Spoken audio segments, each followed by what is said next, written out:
week's video is about how trusting your intuition can help you figure out what in the world to eat.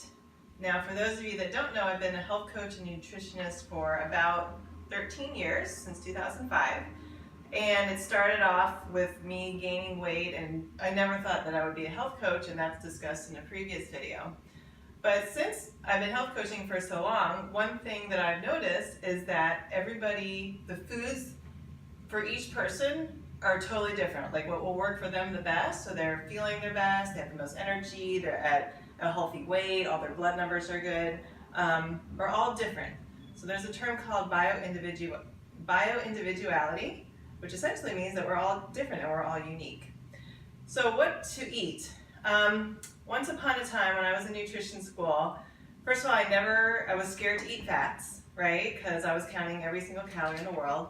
And I didn't know that there was a difference between good fats and not so healthy fats and all of that. And also in nutrition school, we were starting to learn about how your body is always talking to us. It's telling you what it needs at any given moment, right? I had no idea about this mind-body connection. So when I was introduced to this concept, I was like, oh, well, that's kind of weird, but okay, I'm open to it. And then very soon, at this time, I was still kind of stuck with these extra 20 pounds that I still needed to lose. After gaining a bunch of weight. And since I was open to trying new things and using myself as a guinea pig, all of a sudden I was starting to crave like healthy fats, peanut butter and avocado. Now the thing with avocado is at the time, I hated avocado.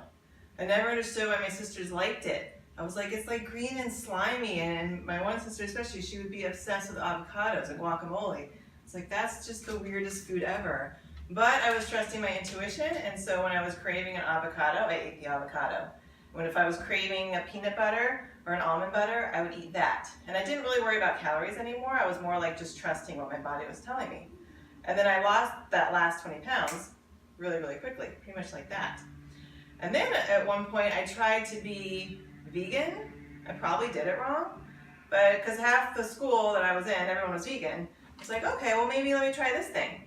And at the time, I probably didn't have the right balance of all the nutrients, but I had like zero energy, my hair was falling out, and my skin was dry. And then one night I dreamt of like this big juicy T-bone steak, like with the juices flowing, and literally I could taste the steak in my dream, and I'd never had that experience before. And so the next morning I woke up and said, okay, clearly I need to eat meat sometimes, and I'm okay with that. So when I'm coaching people about what to eat, again, it's finding what works for you. So I encourage you to start to kind of listen to what your body's telling you. Are you low energy? If you have a cup of coffee, do you feel more energetic or less energetic? How much water are you drinking each day? When you go to the restroom, what color is your urine? That will tell you if you're hydrated or not. Are you craving a burger? Are you craving a steak? I once had a client who she would always give blood, which I thought was really awesome. Like she had a friend who was sick, so this was really important to her to give blood, at the appropriate time slots. And she was anemic. She's like, my iron levels are always just too low, and it's really tough for me to give blood as often as I'd like to. And I said, well, do you eat red meat? And she said, well, no, because I thought all red meat was bad. I said, well, if your body's low in iron and you want to give blood, try eating a burger or a steak when you crave it. She's like, yeah, I just kind of she craved it all the time. So sure enough, she started eating red meat when she craved it. Her iron levels were fine, and she was able to give blood, and it was like this magic fix in literally just a few weeks. Another thing I've noticed too with all these different diets that happen, like keto and paleo, I get questions all the time like, Justine, what should I be eating? Which diet plan?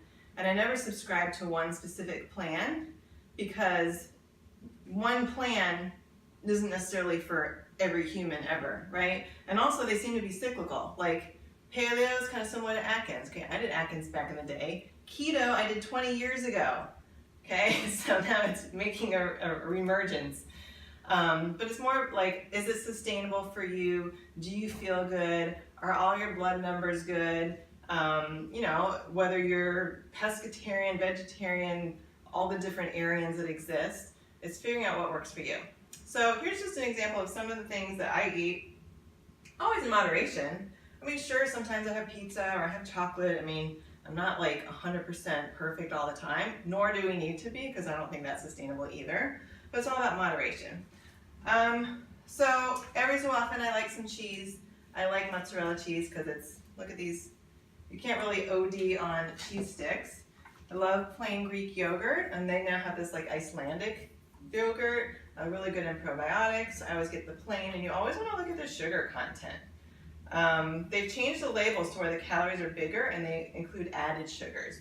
When I look at sugar, I aim for it to be under 10 grams. That's my goal. I do gluten-free bread because I digest it better. Gluten, no gluten, don't worry about gluten-free cookies. You know, that's not like going to help you lose weight or something. It's really about, can you digest it? Do you get bloated and gaseous after you have traditional bread or not? So I need some gluten-free stuff. These brown rice tortillas.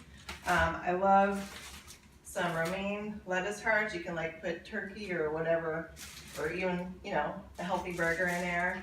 I have some mango. I eat red meat ever so often. I usually try to get 93% lean. This is like not as lean as I'd like to, so I'm just gonna cook off some of the fat. Definitely an avocado. I eat an avocado a day. I also have salmon a lot. I'm actually out of salmon. I need to go shopping for salmon. Every so often, if you're in a rush, this is from Trader Joe's. I got a salad.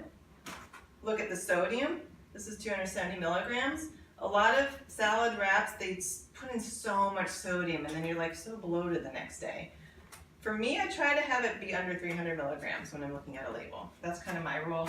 I have an apple every single day, for sure. If I have coffee, I put a little real cream in it. This little organic half and half. You know, plain, like that coffee mate stuff is terrible for you. There's coconut creamers, almond milk creamers, all sorts of things. So it's just, again, getting in tune with what your body is telling you, how are you going to feel your most energetic and your best self. And if you need more coaching, I am a coach. This is my book, Lose Your Inches Without Losing Your Mind. So speaking of intuition, I've been inspired to start posting, I'm going to start putting my book on audio and put it on videos, chapter by chapter, because I've never done that before, and why not? So look out for that. So that's this week's video, trusting your intuition when figuring out what in the world to eat. It'll help you tremendously. All right, I'll see you next week.